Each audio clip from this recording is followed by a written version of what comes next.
Hello parents and welcome back to my channel. I am sure कि आप सब ठीक हो और अपना और अपने बेबी का बहुत अच्छे से ख्याल रख रहे हो। बेबीज़ का फ्लैट हेड पेरेंट्स के लिए चिंता का कारण हो सकता है। कुछ पेरेंट्स ऐसा भी सोचते हैं कि शायद अभी मेरे बेबी का जो हेड है वो एक साइड से ऐसे ही चपटा रहेगा, फ्लैट ही रहेगा, गोल नहीं होगा। तो ऐसा बिल्कुल भी नहीं है।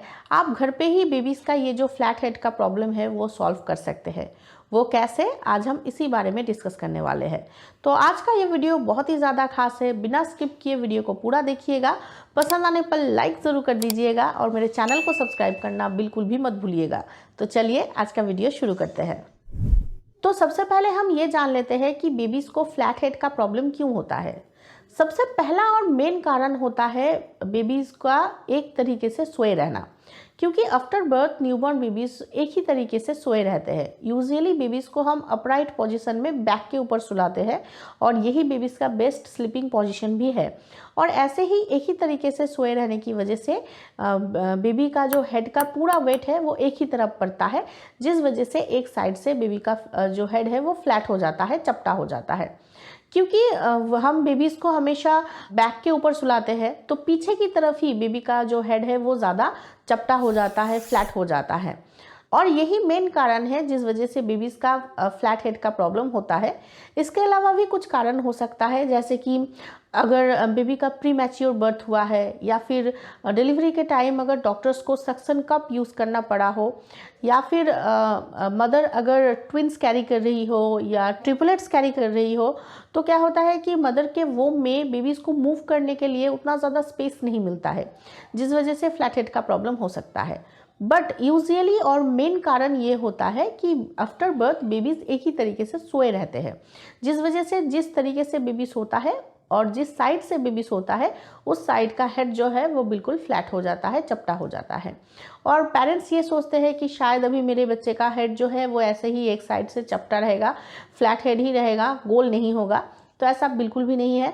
बस आपको कुछ चीज़ें फॉलो करनी है तो आपके बच्चे का जो हेड है वो बिल्कुल शेप में आ जाएगा, गोल हो जाएगा।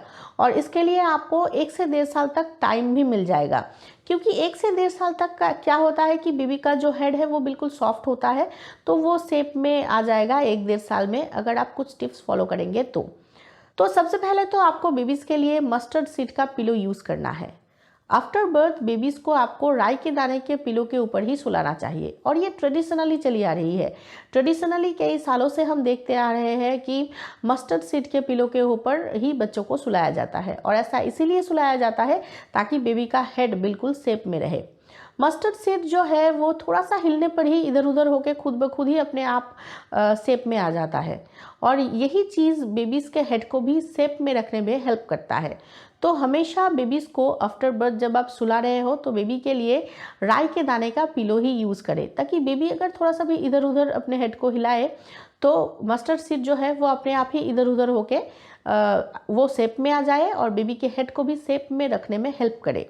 तो ट्रेडिशनली ये जो प्रथा चली आ रही है कि बेबी के जन्म के बाद बेबी को मस्टर्ड सीड के पिलो के ऊपर सुलाना चाहिए, ऐसा इसीलिए ताकि बेबी का हेड शेप में रहे।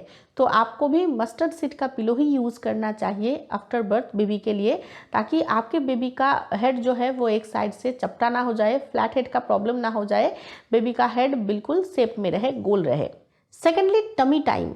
टमी टाइम जो है वो बेबीज़ के लिए बहुत ही ज़्यादा बेनिफिशियल है, ज़रूरी भी है।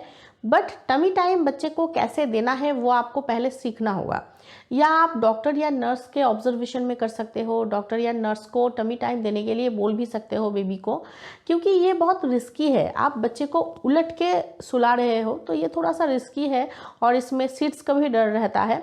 तो आपको पहले सीखना होगा कि कैसे बच्चे को टमी टाइम दिया जाता है। टमी टाइम बच्चों के लिए बहुत बेनिफिशियल है। एक तो बच्चे को आराम मिल जाता है, खास करके बच्चे के पीठ को आराम मिल जाता है। पूरा दिन बच्चा बेचारा पीठ के बल सोया हुआ रहता है, तो आप बच्चे को अगर टमी टाइम देंगे तो उसके पीठ को आराम मिलेगा। ये जो फ्लैट हेड का प्रॉब्लम है वो प्रॉब्लम सॉल्व होने में हेल्प करेगा। गैस वगैरह अगर हो रही हो बच्चे को तो वो प्रॉब्लम सॉल्व कर देगा। बट जैसा कि मैंने कहा कि टमी टाइम कैसे दिया जाता है वो पहले आपको सीखना होगा, और उसके बाद ही आप बच्चे को टमी टाइम दे सकते हैं। और बच्चे के टमी टाइम के समय आपको ज़रूर बच्चे के साथ रहना है ताकि बच्चे को कोई प्रॉब्लम ना हो, क्योंकि क्या होता है कि बच्चे का जो शोल्डर है वो अभी हर्ड नहीं हुआ है, तो बच्चा अपना मुंह नहीं उठा सकता है। बच्चे को जब आप टमी टाइम देते हो तो जो बच्चे का फेस है वो बेड के साथ ऐसे रहता है, तो सांस लेने में तकलीफ़ हो सकती है बच्चे को। तो इसीलिए आपको बिल्कुल देख के रखना है कि बच्चे को कोई प्रॉब्लम ना हो, सांस लेने में तो कहीं प्रॉब्लम नहीं हो रही हो। तो इसीलिए टमी टाइम कैसे दिया जाता है आपको पहले प्रॉपरली सीखना होगा, और उसके बाद आप बच्चे को टमी टाइम दे सकते हैं जो बच्चे के लिए बेनिफिशियल है, फ्लैट हेड का प्रॉब्लम सॉल्व करने में भी हेल्प करता है। इसके अलावा बेबी का फ्लैट हेड प्रॉब्लम सॉल्व करने के लिए या बेबी को फ्लैट हेड ना हो इसके लिए आप बेबी का स्लीपिंग पोजीशन चेंज कर सकते हैं। अभी स्लीपिंग पोजीशन चेंज करना मतलब बेबी को आपको बैक के ऊपर ही सुलाना होगा, क्योंकि यही बेबी का बेस्ट स्लीपिंग पोजीशन है। बट आप क्या कर सकते हो कि शायद बेबी आपके लेफ्ट साइड में सो रहा है तो बेबी को आप अपने राइट साइड में कर दो, या फिर जिस तरफ अभी बेबी का सिर है थोड़ी देर बाद आप बेबी का सिर दूसरे तरफ कर दो, लेग उस तरफ कर दो। इससे थोड़ा बहुत स्लीपिंग पोजीशन चेंज हो जाएगा, जिससे कि बेबी का ये जो फ्लैट हेड का प्रॉब्लम है वो सॉल्व हो जाएगा। या फिर आप कभी कभी बेबी को अपने लैप में भी सुला सकते हो, अपने हाथ के ऊपर बेबी का हेड रख के भी सुला सकते हो, अपनी गोदी में सुला के बेबी का हेड आप अपने हाथ में ले सकते हैं, ऐसे आप बच्चे को सुला सकते हैं। ऐसे थोड़ा थोड़ा अगर बेबी का स्लीपिंग पोजीशन चेंज करेंगे तो एक ही जगह पे बेबी का हेड का पूरा वेट नहीं पड़ेगा, और ये जो फ्लैट हेड का प्रॉब्लम है वो भी नहीं होगा, बेबी का सिर जो है वो गोल ही रहेगा। तो कभी कभी आप लैप में भी सुला सकते हो, कभी कभी आप अपने बेबी का हेड जो है अपने हाथ के ऊपर रख सकते हो। तो इससे बेबी का थोड़ा बहुत स्लीपिंग पोजीशन चेंज होगा और ये जो फ्लैट हेड का प्रॉब्लम है वो भी नहीं होगा। और बेबी को फीड कराते टाइम आप साइड ज़रूर चेंज करें। मतलब फ्रीक्वेंटली तो आप साइड चेंज नहीं कर सकते हैं, एक साइड से आपको कम से कम 15 मिनट तक फीड ज़रूर कराना है, और 15 मिनट के बाद आप दूसरे साइड से बेबी को फीड कराइए। ऐसे भी बेबी का जो स्लीपिंग पोजीशन है वो चेंज होगा, और बेबी का जो ये फ्लैट हेड का प्रॉब्लम है वो सॉल्व हो जाएगा। और कुछ मदर्स ऐसे भी होते हैं जो सोए सोए बेबी को फीड कराते हैं, तो जब बेबी सोए सोए फीड करता है तो ठीक ऐसे ऐसे सोए सोए फीड करेगा, तो आप दूसरे साइड में साइड चेंज कर दीजिए ताकि बेबी को फिर ऐसे भी करना पड़े। तो बेबी अगर ऐसे और ऐसे फीड करेगा तो उसका जो हेड का पोजीशन है वो भी चेंज होगा, और फ्लैट हेड का जो प्रॉब्लम है वो बिल्कुल सॉल्व हो जाएगा। और ना कभी कभी बेबी को आपको अपराइट पोजीशन में भी होल्ड करना चाहिए, मतलब बेबी का हेड आपके शोल्डर में हो। ऑब्वियसली अच्छे से आपको सपोर्ट देके होल्ड करना है ताकि बिल्कुल शोल्डर में लग ना जाए बेबी का, क्योंकि अभी बिल्कुल भी हर्ट नहीं हुआ है। तो आपका शोल्डर के ऊपर बेबी का हेड होगा, अच्छे से आप सपोर्ट देंगे और बेबी को आप होल्ड कर सकते हैं ऐसे। इससे बेबी के पीठ को आराम मिल जाता है और हेड भी पोजीशन में रहता है, हेड भी बिल्कुल शेप में रहता है। जैसे हम बर्प कराते टाइम बेबी को अपराइट पोजीशन में लेके बर्प कराते हैं, ठीक वैसे ही आप बेबी को अपराइट पोजीशन में बस ऐसे ही कभी कभी होल्ड कर सकते हैं ताकि बेबी के पीठ को आराम मिल जाए और बेबी का हेड भी बिल्कुल शेप में रहे। इसके अलावा ऑयल मसाज जितना ज़रूरी है बेबी के बॉडी में ऑयल मसाज करना, और जितना बेनिफिशियल है ये उतना ही बेनिफिशियल है और ज़रूरी है बेबी के हेड में ऑयल मसाज करना।